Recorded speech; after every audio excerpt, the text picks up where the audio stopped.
Madam काय सांगणार की या ठिकाणी आपल्या वसतिमध्ये मोतीबिंदू मुक्त महाराष्ट्र या अभियानाचा प्रारंभ झालेला आहे, काय सांगणार? मोतीबिंदू मुक्त महाराष्ट्र शुभारंभ आज 22 जुलै रोजी संपूर्ण महाराष्ट्रभरामध्ये प्रत्येक जिल्ह्यामध्ये होतोय। आदरणीय मुख्यमंत्री देवेंद्र फडणवीस साहेब यांचा आज वाढदिवस आहे। ह्या वाढदिवसाच्या निमित्ताने ह्या योजनेचा शुभारंभ प्रत्येक जिल्ह्यामध्ये झालेला आहे आणि 1 महिन्यामध्ये 1 लाख आणि असे करून पूर्ण वर्षभरामध्ये 8 लाख मोतीबिंदू ऑपरेशनचं टार्गेट ठेवलेलं आहे आणि प्रत्येक टार्गेट प्रत्येक जिल्ह्यातल्या त्या ठिकाणी आरोग्य यंत्रणेनेच दिलेलं आहे।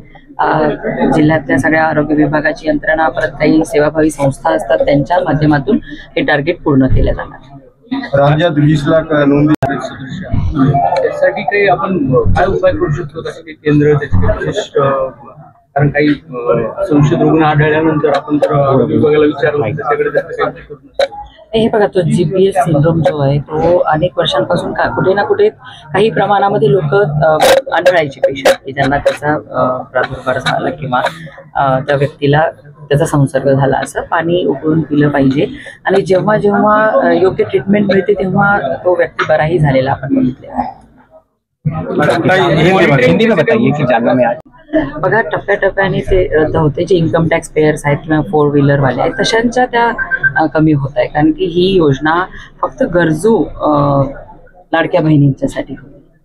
काही राज्यामध्ये PSC सेंटर जे खूप दुरावस्था चाललेली आहे आणि कोरोना काळात जे इक्विपमेंट आले होते, ऑक्सिजन प्लांट असतील, मशिनरी असतील, ते वापरायला आणि ऑपरेट करायला सुद्धा माणसं नाहीत आणि ती मशिनरी सगळी भंगार झाली, धोक्यात पडलेले। हे बघा, कोरोना काळामध्ये ऑक्सिजन लागत होता म्हणून त्या दृष्टीने ते सगळ्या सुविधा करून ठेवल्या होत्या आणि आता पेशंटला जेव्हा जेव्हा व्हेंटिलेटरची ऑक्सिजनची गरज पडते तेव्हा तेव्हा सर्व आरोग्य अधिकारी कर्मचारी त्यांना त्या सगळ्या त्या यंत्रणांचा वापर करत, नाही तर उगाच गरज नसली तरी व्हेंटिलेटरवर लावायचं का पेशंटला, त्या पद्धतीने त्या सगळ्या जे उपाययोजना आपण करून ठेवलेली त्याचा योग्य वापर करत आहे। आणि MRI मशीन जसं चालू आहे त्याचा ऑपरेट करायला कोणी नाही मशिनरी।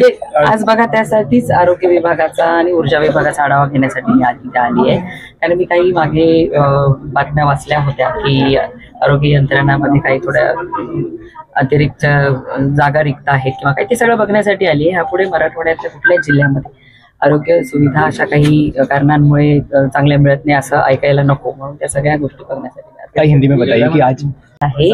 आणि ही सगळ्या भरती झाल्यानंतर आपल्याला कुठल्याही प्रकारची आरोग्य व्यवस्थेमध्ये अडचण राहणार नाही। पावसाळ्याचे दिवस आहेत आणि अँटीव्हेनम स्नेक्स बाईटच्या वरती नाहीये। नाही, मी आता ते आढावा घेईल आणि मला वाटतं की सगळ्या औषधांचा असा योग्य पुरवठा या ठिकाणी उपलब्ध आहे, त्याची कमतरता कुठे भासवणार नाही। आरोग्य सरकारकडून कुठलाही रिस्पॉन्स मिळत नाही, तेव्हा गरजवंत रुग्णांना रुग्णवाहिका मिळत नाही, रुग्णवाहिकेचे चालकांचे पगार सुद्धा नाहीये।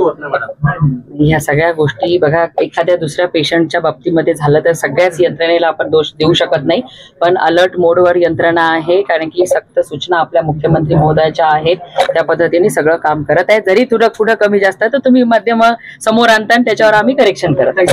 आता मी त्याचा आढावा घेतेय,